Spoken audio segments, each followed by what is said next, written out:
Selamat Natal dan Tahun Baru berkah dalam. Selamat Natal. Hari ini kita bersama merayakan Hari Raya Epifani atau Hari Raya Penampakan Tuhan, yang di dalam tradisi gereja itu dirayakan setiap tanggal 6 Januari atau dipindahkan hari Minggu antara tanggal 2 sampai dengan 8 Januari. Menjadi pertanyaan bagi kita, mengapa hari raya ini disebut Hari Raya Penampakan Tuhan atau Epifani? Kok istilah yang digunakan istilah penampakan? Nah, istilah penampakan ini kiranya dilatar belakangi oleh bacaan yang kita dengar hari ini, yaitu saat Yesus Sang Juru Selamat ditampakkan kepada dunia yang diwakili oleh para majus dari timur. Tidak disebut berapa jumlah orang majus ini.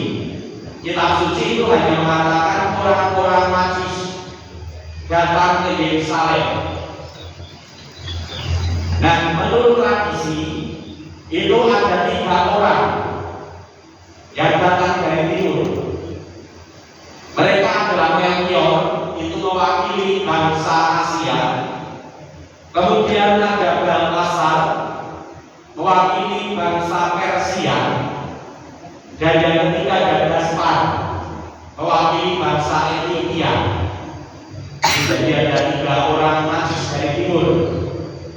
Kalau disingkat sekarang jadi MBD, karena akan berdiri di sebelah sini. Melchior, Baltasar, Gaspar.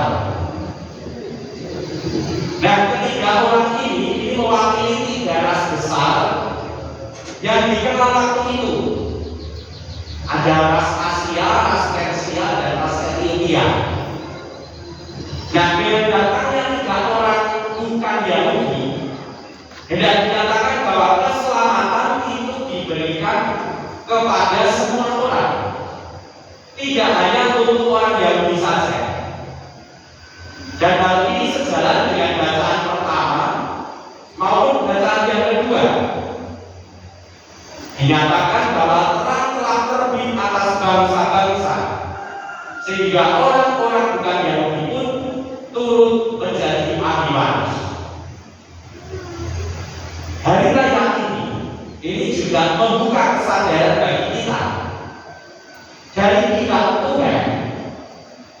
Allah sendiri senantiasa berkenan untuk hadir dan ditemui.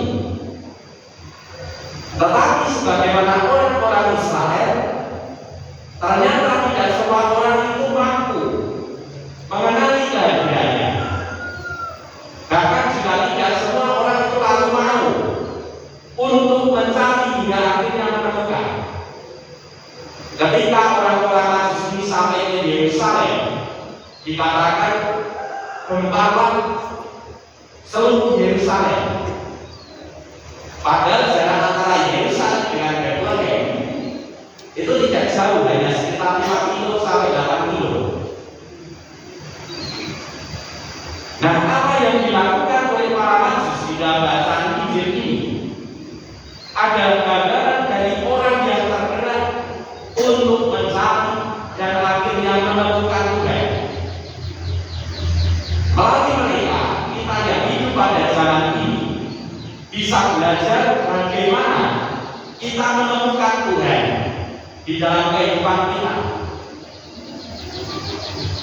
Orang-orang Majus, istilah Majus itu bukan dengan istilah magi. Khusus itu tapi mereka orang-orang Majus ini adalah orang-orang yang memiliki kemampuan untuk melihat pergeseran bintang, mengamati dan menganalisa pergerakan bintang. Kalau di dalam perbintangan ini ranahnya ranah astrologi, bukan astronomi. Itu beda antara astronomi dengan astrologi. Ini yang astrologi. Jadi mereka punya kemampuan untuk melihat bahwa ada sesuatu yang tidak biasa di alam ini. Ada seorang tokoh besar yang baru saja lahir, tetapi mereka ini tidak bisa menentukan di mana letak bayi itu. Nah, baru melalui pertolongan kitab suci, yaitu apa yang tertulis di dalam kitab Nabi Mika, mereka bisa menemukan bahwa ternyata bayi itu lahir di Bethlehem. Itu tadi kan Yehuda selalu memanggil para ahli Taurat dan orang-orang Farisi, ahli-ahli kitab dipanggil. Kemudian mereka menemukan ada nas, itu tadi yang mengatakan Bethlehem, tanah Yehuda dan seterusnya. Itu adalah kutipan dari kitab Nabi Mika. Nah, kota Bethlehem itu sendiri, istilah Bethlehem ini memiliki makna simbolis. Karena Bethlehem itu diambil dari dua kata, Beth dan Lahem. Beth itu artinya rumah, Lahem itu artinya roti. Maka Bethlehem itu dalam bahasa Ibrani artinya rumah roti. Beth itu rumah. Kalau ada yang punya nama Elisabeth itu artinya itu rumahnya Isa. Beth itu rumah. Nah, di Bethlehem itulah orang-orang Majus ini menemukan bayi Yesus yang lahir dan dibaringkan di atas palungan, di atas tempat untuk meletakkan makanan. Palungan itu adalah tempat menaruh makanan. Nah, bagi kita yang hidup di zaman ini, Bethlehem itu apa? Bethlehem itu adalah Ekaristi. Rumah roti itu Ekaristi.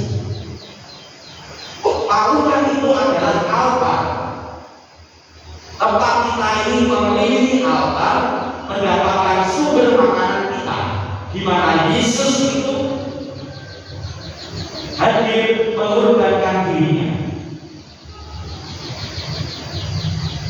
Maka peristiwa orang-orang Majus yang mencari Tuhan ini secara jelas dan gamblang memberikan kita petunjuk bagaimana kita dapat menemukan Tuhan.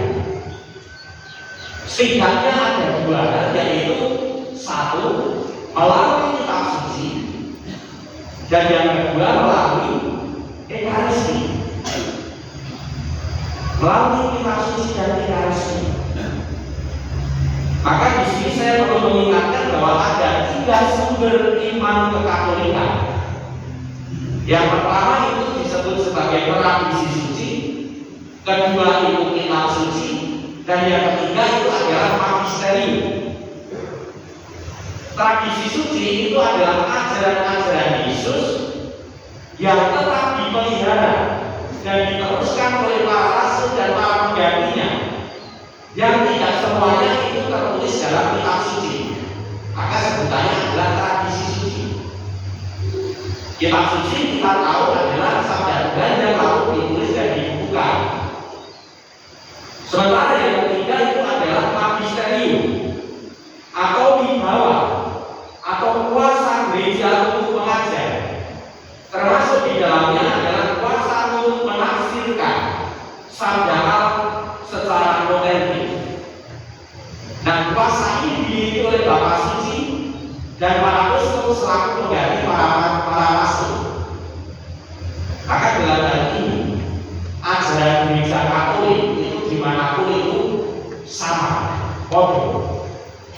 Ketika seorang imam mengajar semacam ini, itu yang diajarkan bukan keyakinan pribadi, tetapi adalah iman gereja, mewakili gereja. Nah, ketika kita berteks lebih lanjut mengenai kitab suci dan Ekaristi, kitab suci dan Ekaristi ini bukan hanya tempat untuk kita mencari dan menemukan Tuhan, tetapi melalui kitab suci dan Ekaristi pula hidup kita ini akhirnya diubah dan diperbarui, sebagaimana juga yang dialami oleh para Majus. Setelah orang-orang Majus ini tadi Dikatakan mereka pulang ke negerinya melalui jalan lain. Berkat perjumpaan dengan Yesus, mereka ini tidak lagi menapaki jalan yang sama. Dan ini menjadi bagian dari kita.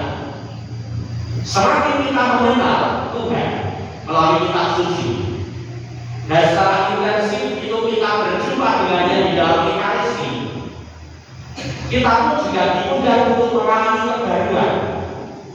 Tidak lagi menapaki cara hidup yang sama, cara hidup yang lama.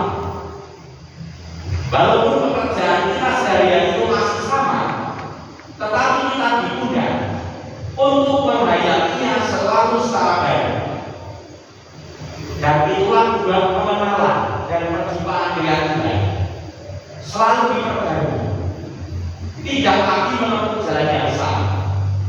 Bahasa sederhananya, itulah yang disebut dengan pertobatan. Nah, maka saudara-saudari yang terkasih, 3 hal dapat dilakukan di dalam perayaan Epifani ini. Yang pertama, kita diundang untuk peka akan tanda-tanda kehadiran Tuhan. Yang kedua, kita secara khusus diundang untuk menjumpai Tuhan kita melalui kitab suci dan melalui Ekaristi. Dan yang ketiga, berkat pengenalan dan perjumpaan kita dengan Tuhan, kita pun diundang untuk senantiasa mengalami kebaruan hidup, lebih di dalam cara kita memandang dan menghayati kehidupan kita di sesat. Pada Bapa dan Putra dan Roh Kudus, seperti pada permulaan sekarang dan sepanjang sekarang. Aku percaya akan Allah